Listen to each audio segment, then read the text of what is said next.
Les gens qui ne sont pas illuminés par la lumière de l'islam, quand ils nous regardent, ils s'étonnent. Ils s'étonnent en nous voyant prier et prier tous les jours. Vous priez, et vous priez tous les jours. Et vous priez en plus 5 fois par jour. Pourquoi prier autant? Pourquoi autant de ferveur? Pourquoi autant d'attache à la pratique? Encore plus quand ils voient un jeune, 15 ans, 16 ans, 17 ans, et qui prie tous les jours. Parfois, il ne prie même pas chez lui. Il se lève, il marche, il neige, il va à la mosquée. Tous les jours, 5 fois par jour. Pourquoi autant d'attache à cette prière? Il s'étonne en nous voyant. Nous répondons, mes frères, que ceci n'étonne personne, que l'on doit être reconnaissant face à quelqu'un qui est bon envers nous. Et ceci, même si le bienfait qu'il nous accorde, yatajaddad, c'est-à-dire qu'il se renouvelle. Quelqu'un qui m'offre un jour un plat à manger, je lui dirai merci, c'est normal, il a été bon envers moi. Si cette même personne tous les jours m'offre un plat, tous les jours je lui dirai merci, c'est normal, il a été bon envers moi. Si cette même personne m'offre tous les jours un plat, 3 fois par jour, je le remercierai. Mais je le remercierai tous les jours. Et je le remercierai 3 fois par jour. Parce que 3 fois par jour, il a été bon envers moi.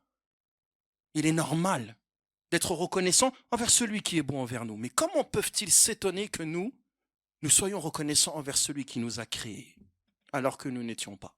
Comment s'étonne-t-il que nous soyons reconnaissants envers celui qui nous a donné l'ouïe et la vue? Comment s'étonne-t-il que nous soyons reconnaissants envers celui qui nous donne à manger et à boire, qui nous a donné notre santé, qui nous a donné nos parents, nos amis, nos enfants, nos épouses? Comment s'étonne-t-il que nous soyons reconnaissants envers celui qui nous a donné l'iman, qui est le plus grand bienfait qu'Allah Azzawajal nous a accordé? Et ces bienfaits-là, ce sont des bienfaits qu'il nous donne tous les jours. Ce sont des bienfaits qu'il nous donne à chaque instant. Il est normal qu'en retour, nous soyons reconnaissants envers Allah subhanahu wa ta'ala tous les jours. Et même si cela devra passer par 5 prières par jour. Ça, c'est un des buts essentiels qu'il y a dans la prière. Et le premier qui attira notre attention sur ceci, c'est le prophète Mohammed sallallahu alayhi wa sallam. Son épouse s'étonna un jour, comme eux s'étonnent en nous voyant. Elle s'étonna voyant le prophète alayhi salatu wa sallam prier cette longue prière qui en arrivait à fendiller ses pieds, sallallahu alayhi wa sallam.